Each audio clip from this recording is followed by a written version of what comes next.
Thank you all for all the wonderful questions, and as we've gone through these examinations of the 3 different systems, we're on to our 4th now, Dominion voting. Dr. Eric Coomer, Waldeep Singh, go ahead. All right. I don't mind. Hi, my name is Waldeep Singh. I'm the Executive Vice President of Sales for Dominion Voting. With me I have Dr. Eric Coomer. I have a group as well. I have David Marino, who is also Director of Product Development and Management, along with Eric. I have Norma Townsend, Shanice Smith, and Marco Artiega, who also service both Cook and the City of Chicago currently.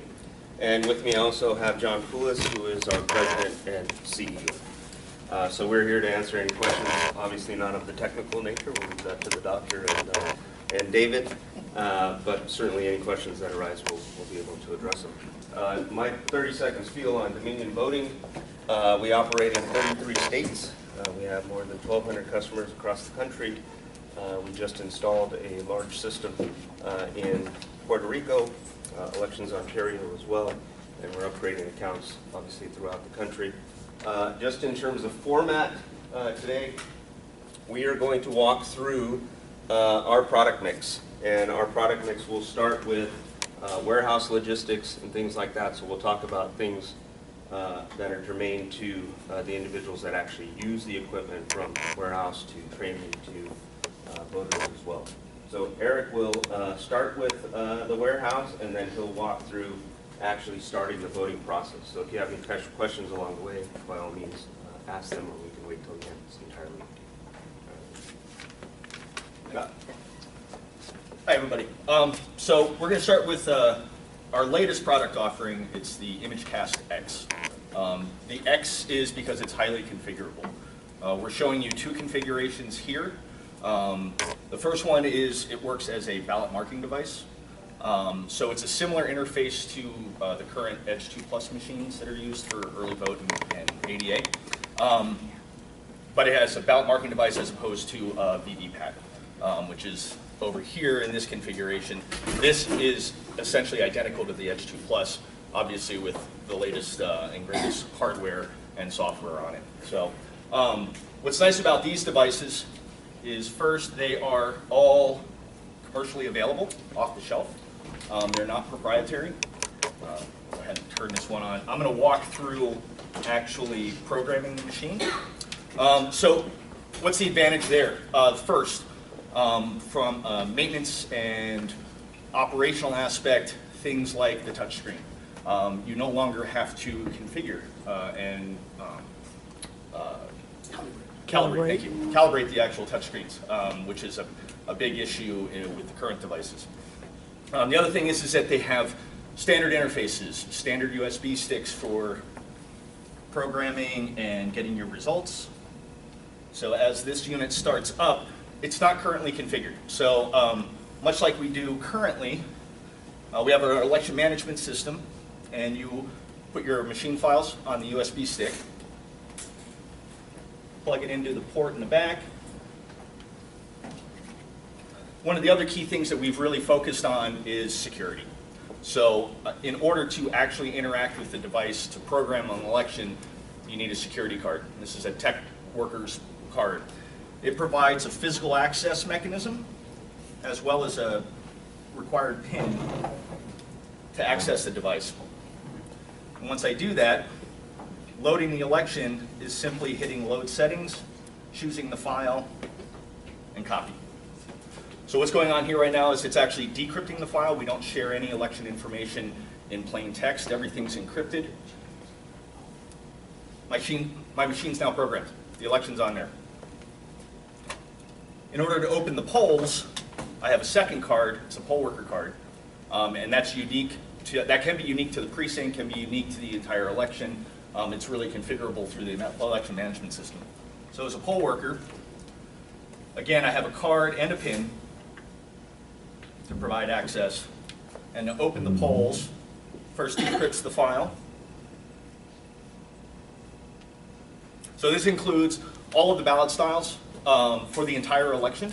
So you can program one USB stick and then control what precincts are available on the machine, either when you open the polls or through the card activation system, which we'll get to in a second here. So I'm going to go ahead and choose precinct 1. It's verifying all of the files, and then I hit open poll, confirm, my polls are open. That's it. So, currently for us, and this has an actual Chicago Cook ballot, and all of the precinct information that's in a real election. To open the polls, to program the machine currently used in the city and Cook County, it's about an hour and a half, what I just walked through. And you saw me do that in, I don't know, maybe 3 minutes. Okay. So that's setting up, opening the polls. Now we'll go through the voting experience. So I'm a voter. I walk in, much like you do today, and get looked up on voter registration system. And that tells what ballot style I'm going to get to vote on, right, depending on where I live. Currently, there's yet another device that's out there in the polling locations. It's what's called the HAT, if you're familiar with that. It's a hybrid activator, accumulator, and transmitter. Right? That's another separate proprietary piece of equipment that we've gotten away from. Everything's done, again, on either off-the-shelf components or very lightweight, targeted specific devices. So we have an activation system here. And again, it's very simple. Poll worker puts in the card. It automatically detects, and I choose the ballot style, and I hit activate. That's it. This system can also integrate directly with existing e-poll books that are in the market. We've done that with a couple different vendors. The idea is here we would integrate with the existing poll books in either the city or the county as well. So once the voter gets the card, they simply walk up to the device. And again, we can support all the languages. Currently we have it in English, Spanish, and Chinese. We can do all of the current languages that are here, including Hindi, both Mandarin and Cantonese, etc. So go ahead and hit that. This is also a fully ADA compliant device. So we have what's called an ATI, an audio tactile interface, to provide access for disabled or limited mobility voters. Has full audio feedback. It also does support switch devices, 2 switch devices, and sip and puff as well. I can change my text size on the unit. I can also change the contrast levels. Again, it's really about accessibility for voters that have different needs.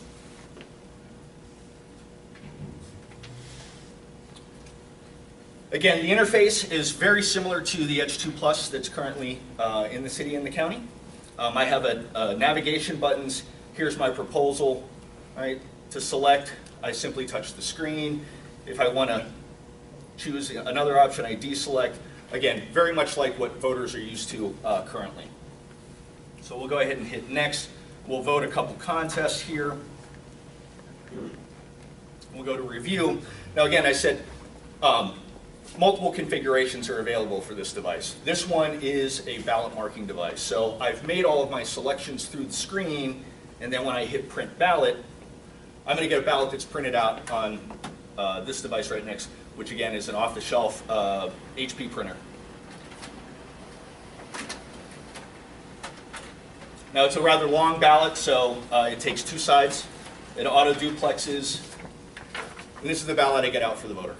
Right? So it shows all of their selections by contest, shows the ballot style that they voted. At this point, they would put it in a secrecy sleeve and then walk over to, this is what's called the image cast precinct.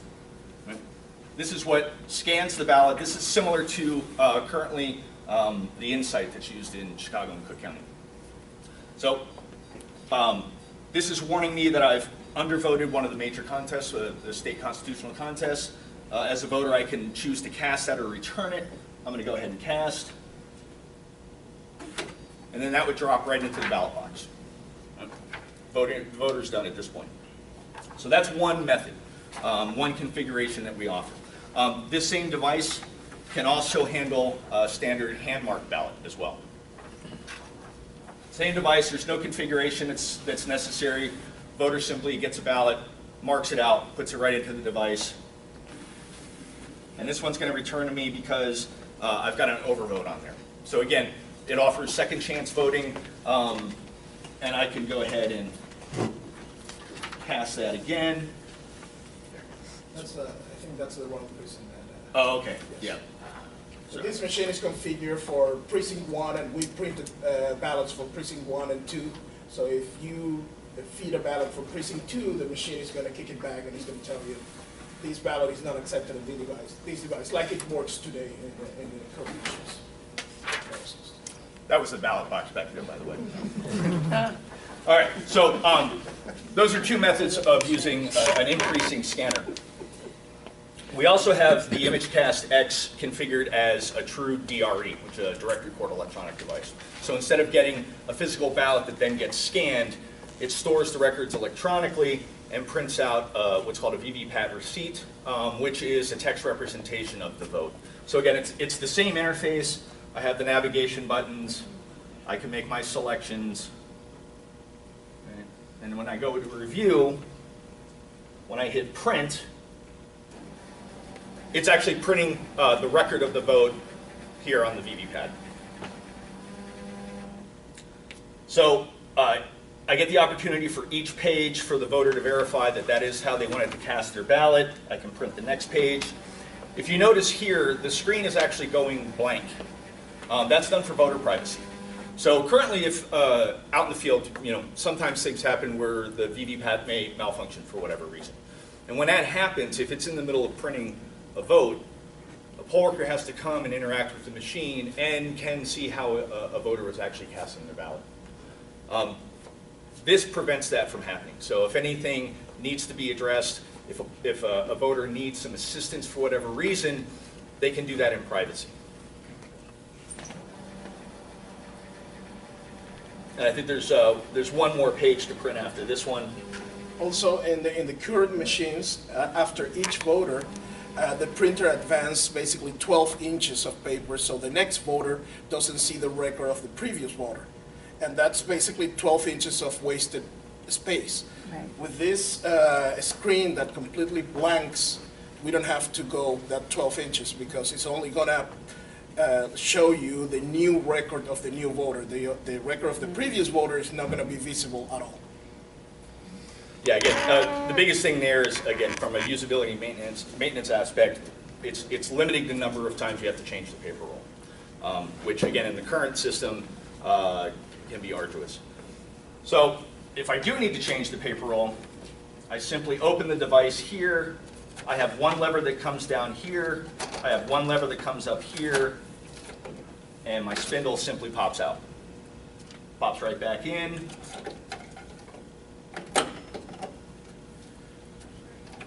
Put the lever up, put that one down, my paper roll's done. Again, we've really looked at, over the last 11 years of doing elections here, working the ground, trying to streamline the process, make it easier for the poll workers, make it easier for the warehouse workers, and make it easier for the voters as well. So at that point, again, depending on the configuration that you go with, you're either storing the votes locally or you're scanning all of the paper records on the ICP. At the end of the election day, much like the poll worker card to access the ICX, we have a key for accessing the ICP. I'm going to go ahead and close polls. It's a single button. I confirm yes. Once the polls are closed, my reports are going to start printing automatically.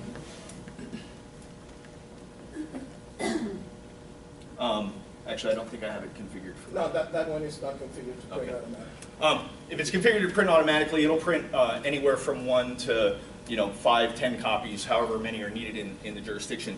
As well, this device can transmit directly. So that's all part of that closed polls process. You hit that button once, it prints out the tapes. When it's done printing out the tapes, it will automatically transmit the results as well. So there's no more need for a hat to consolidate from multiple devices. It's all one device. Poll workers don't have to interact with it other than hitting the button. You don't have to remove the memory cards. You don't have to consolidate it into a third device. Everything's directly from here. Finally, we do have one more in-precinct solution. This is called the ImageCast Evolution. Again, we try to make it simple. As soon as you pull open the privacy screen, it boots up. Simply hit Open Polls. You have to put in a password again.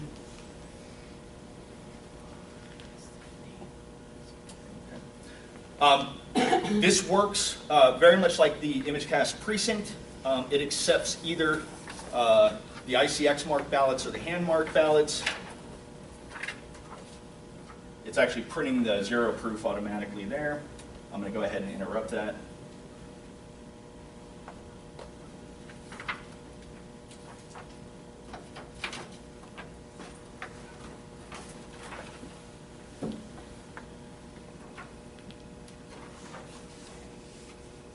So simply feed the ballot in here. This will actually also work in a mode where you can get a full ballot review. So again, a voter can see exactly how their vote was scanned from the paper record. This is showing me any issues here. I've got a couple of the major contests undervoted. Again, I can return it or I can go ahead and cast it.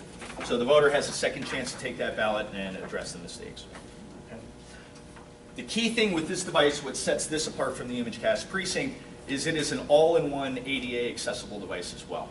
So if I'm a disabled voter, instead of going to a separate device, I am simply given a blank ballot.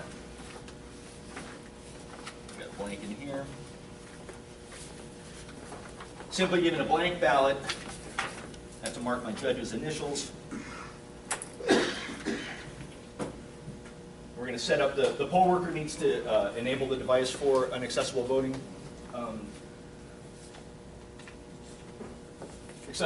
here, and at that point, the voter inserts the blank ballot. It's scanning the ballot to determine what ballot style it is, and then it will allow me to make my selections on the screen either using the ATI or the touchscreen. So I confirm my language that I'm using an ATI. Again, you can use paddles, sip and puff. And at this point, I can interact completely through the ATI. You'll notice it's a very similar interface as the ICX. We did that on purpose. So we're not having two different voter experiences depending on what equipment you use. So again, this works very similar to the current system with the ATI. I navigate through the contests. I make my selections. I'm going to go ahead and go all the way to review here. What's going to happen is once I review my ballot and I'm satisfied with it, I can hit mark. There's an internal printer that's going to make marks on the ballot depending on the selections I made on the screen, and then deposit that ballot directly into the ballot box.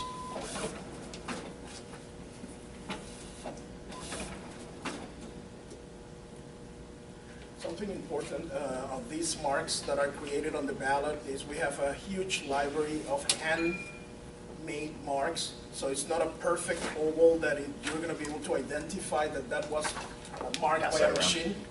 But it's a library of different random hand marks that looks like somebody else used a Sharpie to vote the ballot. So you're not going to be able to say this is a ballot voted by the accessible voter, and this is a ballot voted by a person with a Sharpie, for example, with a marker. Yeah, again, it's all about preserving voter anonymity. If you only have one or two disabled voters in a given precinct, and if you're using standard marking techniques where they're an exact perfect fill of that oval, you would be able to distinguish that ballot from somebody that just hand marked it. So this is one of those further steps that we do to preserve that anonymity. So that's our in-precinct solution. We also have, yeah, we'll get to that in a minute. We also have our central count solution. So I'm going to take a stack of ballots here. So there's a theme here. Commercially available off-the-shelf units. So this device would replace what's currently the 400C, which is more like the size of the entire table. This is the whole unit. If you need to maintain the unit before you start scanning ballots, Well, let me, am I taking your thunder? this is the only thing I do. Maintenance on election day, you can't beat this. That's the maintenance on election day. I'll put this one back down. Yeah, thank you. 400Cs, they generally take multiple operators because you have a big, large, very high-speed paper path, and then it shoots papers in a couple different directions. This device, you simply put the ballots in the hopper, you hit scan, that's it. It's going to scan. When it's done, I'm going to hit accept. That's all I have to do with this device.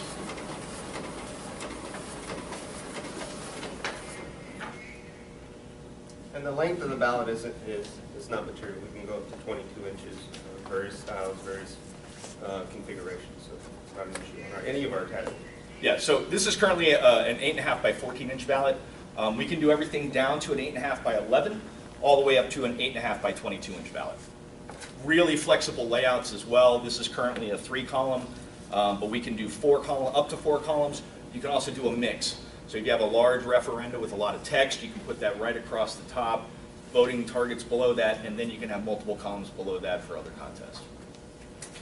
So currently with 400C, if there's an issue with ballot, if it is overvoted or if there's write-ins, they get what's called outstack. If they're write-ins, they go into the middle bin. If it's an outstack because of an overvote, it goes in the upper bin.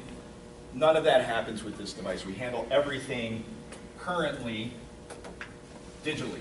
This is our digital adjudication system. Rotate that so everybody can see. So any ballot that would normally be outstacked shows up here on the screen. If you have multiple ICCs, ImageCast Centrals running, they all write the data to a network drop location, and you can have multiple adjudication stations for multiple teams to handle the outstacked ballots. All right. This one, I can actually zoom in here a little bit. This is a typical voter intent issue where they didn't fill out the ovals completely, they just made little tick marks. It's what's called an ambiguous mark. And what we're saying is, we're not sure what the voter intent is, but we're going to allow the adjudicators to make that call based on any kind of state statutes. So right on the screen, I can go ahead and say, you know what, the voter meant to mark these. They wanted those votes to count for those candidates.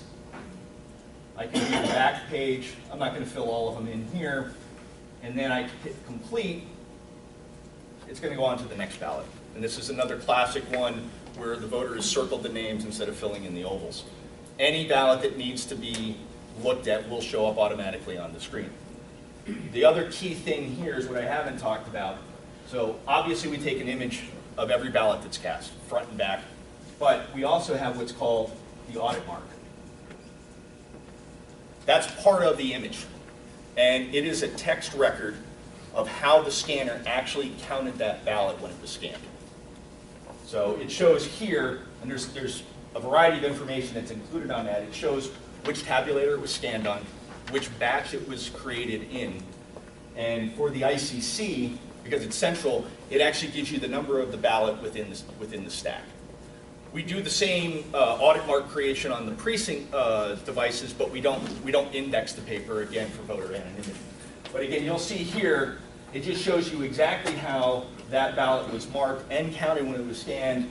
This is coming up as actually a blank ballot. Again, if you look at the front, it's because they circled the names. Okay, so nothing is being counted. But again, as an adjudicator based on voter intent, I can go ahead and make these selections based on the voter intent. And once I hit complete, we're actually updating the audit mark based on the adjudications that were made. So if I go back here and bring that ballot up, so here's the one with the circles. If I go and view that audit mark, here's the original audit mark that showed everything was blank. And if I scroll down here, here's the adjudicated audit mark. So it's showing, again, for U.S. Senator, it was adjudicated and vote was for, we have some dummy names in there, Senator Democratic, right? So all of that is tracked. So there's a complete record from once that ballot was first scanned, all the way through adjudication, all the way through tally of what happened with that ballot and why it's being counted that way.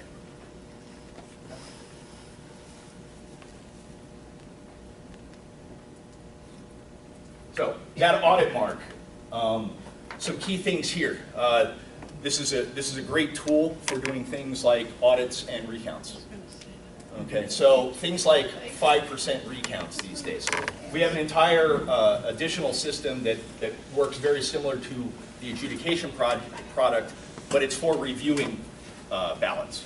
So you can select whether you want to filter by precinct, a random selection of precincts, or just a random sampling of ballots across the whole election to actually audit. We're doing that to support things, the buzzword in the industry these days are risk limiting audits. It's a statistical way of auditing election results, and we can support that through this system as well. If a candidate wants to come in and possibly contest the results of the election, maybe go for a recount, we can actually provide an interface for them to sit down and look at the ballots that they're on. So let's say they're on a local race and there's maybe a couple thousand ballots out of the 1.5 million that there are. We can filter those. They can look through the individual images and compare the audit marks. And we've had candidates do that in real elections, and that's been enough proof for them, and they've never gone for a recount after that. So again, it's all about the auditability, the traceability of the results from the time they're cast all the way to tally, and providing that mechanism for auditing and verifying those results as well. And keep in mind, that cuts across all of our tabulators and all of our products. So irrespective of what device you actually use to cast a ballot, we will take an image of that ballot. So at the end of the day, when you're talking about auditing, you can audit the entire election.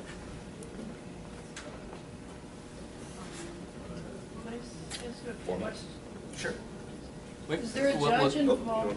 We'll Okay, just sorry. stick with. Sorry. Oh, that's okay. Sorry, decided to sneak one in. We'll definitely get to all your questions for sure.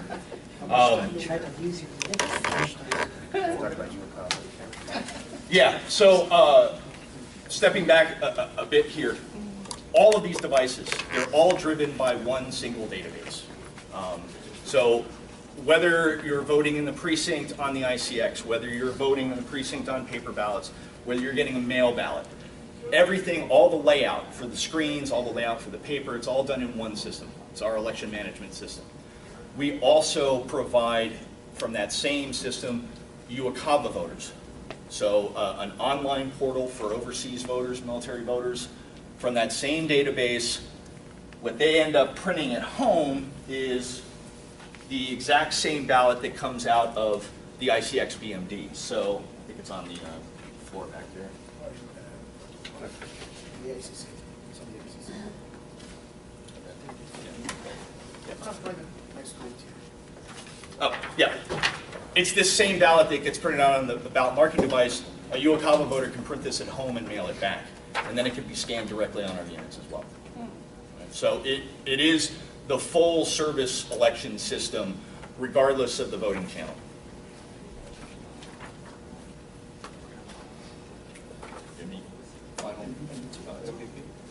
Oh, yeah. So again, full service. Voter comes in, if they don't want to vote on the ICX and they want a hand-marked ballot, we can actually print that ballot on demand directly in the precinct. Again, it's all about a simple interface. Voter walks in, they get looked up on the voter registration system. We can integrate with poll books, just like for the activation cards, we can do that for the mobile ballot production. Since we're not hooked up to a VR system, I can go ahead and just choose print on the screen here, and it will print out a ballot that can be hand marked and then scanned on our in-precinct scanner as well. Yep. It's got to warm up here. But it's again, it's a full color, full automatic duplex. It'll print out that 8.5 by 14 and all the way up to the 22-inch ballot as well. So it's going to print the first side, it'll automatically print the second, and then that ballot can be handed directly to the voter. So there's no need to pre-print all of your ballot styles and have that stock on hand. significantly reduces costs, transportation, everything, so you don't have to actually deliver all the stacks of ballots. So here's the ballot, and then be hand marked, and again, scanned directly on the device. And I think that And is you all no of longer have, in terms of printing it, you no longer have the same tolerances that you had before. So on your current 400C, you had to have a pristine ballot, right? It had to be perfectly printed, all the corners had to match. We have much more flexibility with the ballot today than we did 10 years ago. Can I touch it? Oh, sure. You can mark it too if you want, I'll scan it. The other thing is we no longer need to use the heavy cardstock that the current ballots are printed on. Again, that was done mainly because the 400C needs to have that heavy paper because of the ballot path. Since we're using off-the-shelf scanners, we can go to a much lighter weight paper. It's a lot cheaper. Yeah. Your mailing costs go down if you're mailing out ballots. Handling costs go down because they're just not as big. And some of the items, obviously, we can't get to it in terms of the hour that we have today, but when you talk specifically with individuals that are actually doing some of these things, so when you're in a warehouse talking to actual warehouse technicians and how they deliver and how they store machines and things like that, it's very germane to the which product they actually use.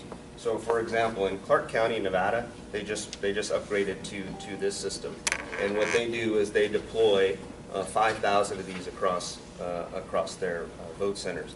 And the way they store this unit can actually be stored in this orientation. So they have a cart that they actually store 10 across. So they were able to cut their warehouse in half by how they store this unit and how they deliver it. So their drayage costs go down, their storage costs go down. So there's a lot of functionality built into these units for specific purposes. When we talk about training, obviously if you go with just this unit, it's one unit to train. Eric demonstrated how easy it is to now open the polls.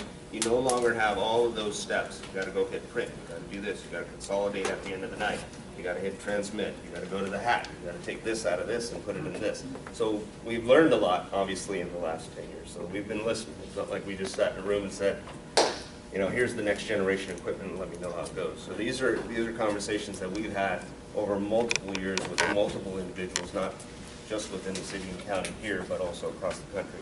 And it's reflected in our product. Snap.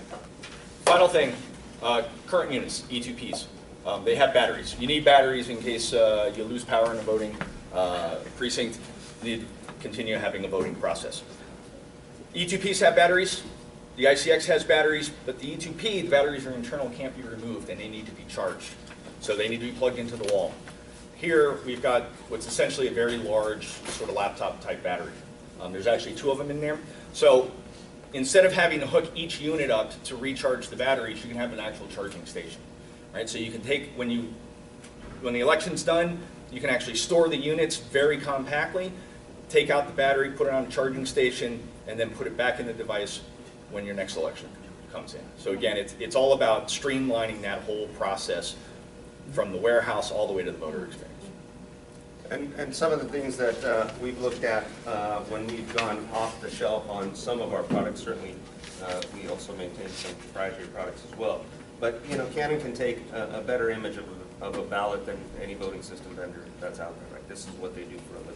So one of the reasons we've gone there is that why don't we use this and leverage our software with their hardware? And in terms of maintenance, you saw my maintenance on election day.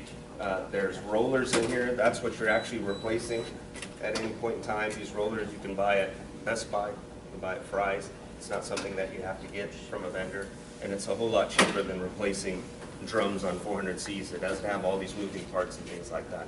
Similar to our ICX units, taking out the battery, you can store this till your next election. There's no preventative maintenance per se to do on these machines. It doesn't go out of calibration, so you don't have to do the things that you do now that obviously cost a lot of money when we're talking about upgrades and things like that. So efficiency is built in, transparency is built in, security is built in, so we've invested a lot in our product. We can take questions if you're good. Okay. Thank you.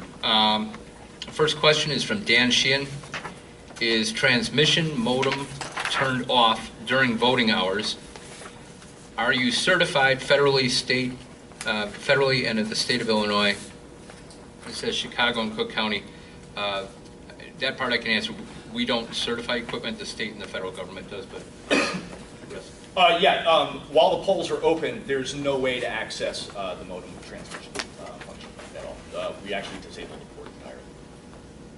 And the second part, federal or state certified? So we are federally certified, EAC certified with everything that you see on this table. We are also state certified with a number of things that are on this table, with the exception of this unit. This is a relatively new unit that we'll be taking through certification. Next question, And Kevin. Oh, I'm sorry. And depending on the type of upgrade and how you scale that upgrade, whether it's a full cutover or a partial cutover, and it takes 2-3 years, our EMS currently can support any of these products that are on the table. So it could be a full cutover, it could be a 2-year cutover, it could be a 5-year cutover. So you would just add equipment as opposed to replacing the EMS entirely on the front. And that portion of the system is already state certified. From Kevin McDermott, 1, if we use the true DRE, which captures votes, how is that voter data transmitted to the tally system? Again, the ICX can have a modem attached to it, and you would transmit directly from the device. You consolidate on the unit itself. So if you have 3 ICX units, you'll have to take, the poll worker would take the USB out of 2 of them, plug them into any of them, but you're going to designate one as the consolidation unit. And that'll consolidate and then transmit. So you only need 1 modem for 1 device, consolidate all of the memory sticks there. Paper as well? What's that? If there's paper as well, how do you consolidate the paper count? Yeah, you can consolidate an ICX with an ICP as well. Okay. Yeah. Secondly, what elements of the system are encrypted and what type of encryption is used? Okay, so to put it bluntly, everything's encrypted. Again, you saw when I opened the polls, it had to decrypt the package, and that was done with the key that's written on the smart card. And I think we're currently using, well, we support a variety of encryption methodologies. AES 256. Yeah, and they're all FIPS compliant to the latest EAC requirements. The PIN that he introduced decrypts the card to get the key to decrypt the election. So there is a double layer of encryption there. Furthermore, not to get too technical, but once the package, the election files are decrypted, they're never stored anywhere. They're in cached memory. So when you power down the device, if you're on early vote, it's wiped out entirely. So there's never any live election data that's not encrypted stored on any of the devices. And that same mechanism works regardless of whether it's the ICP, ICX, or even the ICC. Every time you turn on the machine, you need the key to decrypt and load in memory the election data. Every time. Okay, third, what is the scan rate for the replacement for the 400C? Yeah, the name of that thing. ICC, ImageCast Central. Yeah, all of our devices are ImageCast something, right? So ImageCast Precinct, ImageCast Central, ImageCast X for the X factor. So scan rate. You have to really look at what's really your throughput. So it's dependent on the length of the ballot, but for a standard 8.5 by 14, it's about 90 a minute. Okay. But again, when you look at the 400C, 400 per minute, that's a nominal rate. You never get 400 a minute. One, because it stops every couple ballots, out stacks or jams or what have you. So throughput is very similar, but the actual processing throughput, because we're doing a digital adjudication, again, to talk numbers, we implemented this system in Denver, Colorado, and they saw a 70% decrease in personnel costs on the first election, simply going from 400Cs to ICCs and digital adjudication.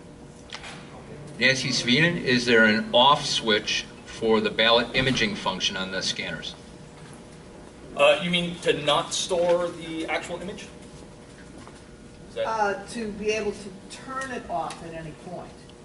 During, let's say, either before the polls open or during polling hours or immediately after, right? Well, after the polls, better stop scanning.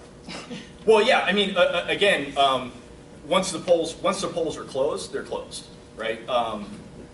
So I'm trying to again Do you mean, can I prevent a ballot from being scanned, or? Yeah. Can you prevent it from being imaged? No, we capture an image of every piece of paper that goes through the system. So there's no issue of some accidentally turning it off? That's what I was asking. No, absolutely not. If the image processing is not working, the scanner completely stops. So there's no way to feed a ballot. If the image processing or the physical scanner is not working, the machine will say, I'm down. Laura Chamberlain, how do you secure that the ballot images cannot be altered or dropped from the digital record after the ballots are scanned, but before the results are transmitted? So we sign all of the images. We don't encrypt the images because they're actually public records, right? But we do sign them, digitally sign them, so that prevents any kind of tampering with the image. And again, we also include the audit mark that shows exactly how that image, that ballot was processed when it was scanned as well.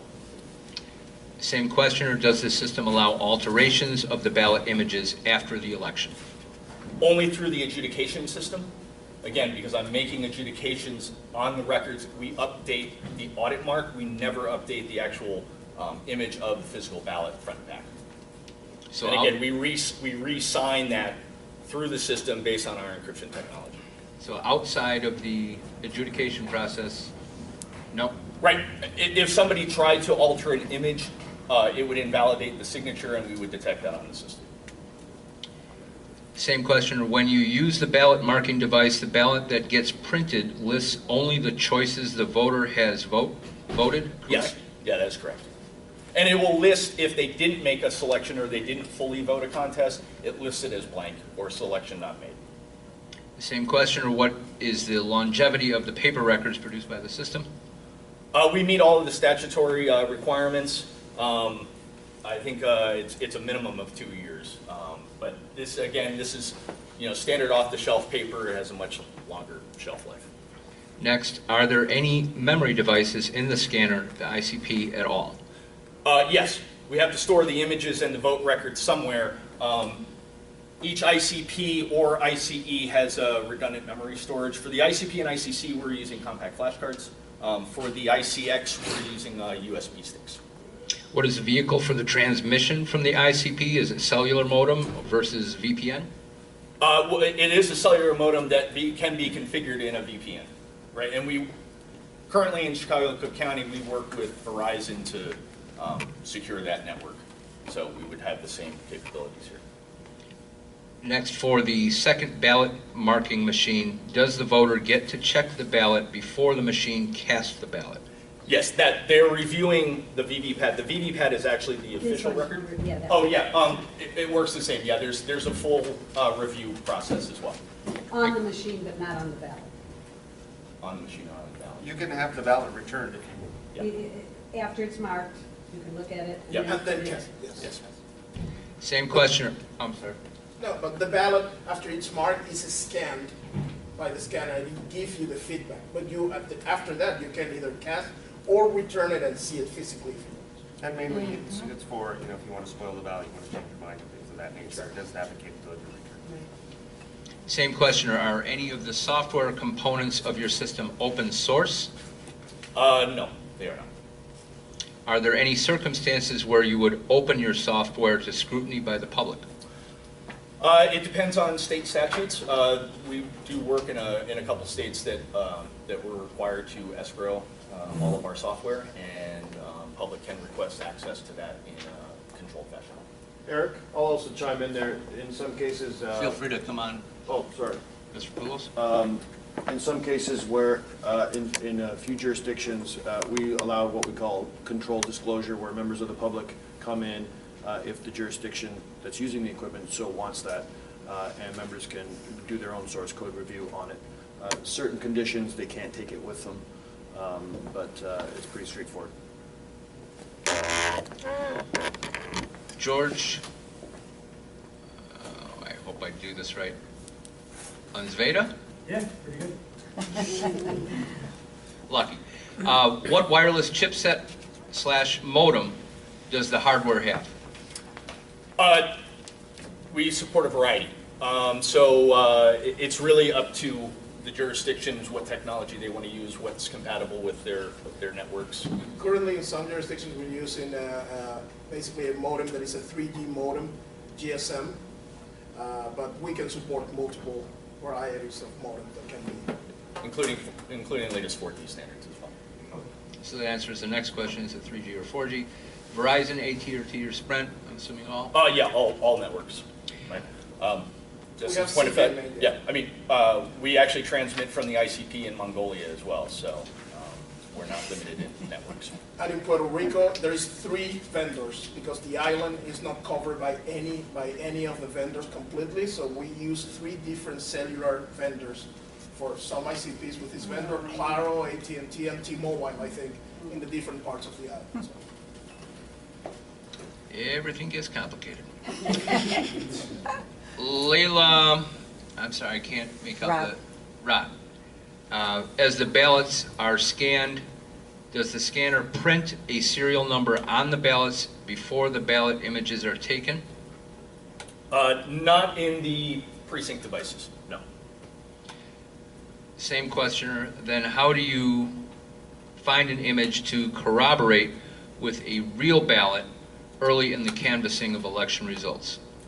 So when you're dealing with in-precinct ballots, you know, you're trying to, you've got competing concerns of anonymity and then auditability, right? So I will say that is why on the central we keep everything and we index it, right? So there's an easy way to correlate the physical paper to the digital records. In the precinct, the fact is that even if you have, let's say, 500 ballots, it's pretty easy to, based on the image that's on the screen, actually correlate that to a physical piece of paper. We've done that in jurisdictions, and you know, of a batch of 750 ballots, it took us about 2 minutes to correlate all of the ballots to the digital records. Next, Lord Chamberlain, what does your ballot box look like, and what are the security features, and what is the capacity? In other words, how many ballots would it store? So it is identical to the current ballot box that's used in the city and the county. So we have a little mating piece that mates the ICP or the ICE to the current ballot boxes.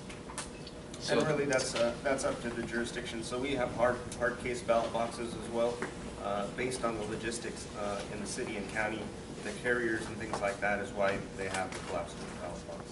But it can handle in terms of ballots. So currently the county, for example, has the pullout out of the election supply carrier and then a bag that comes down.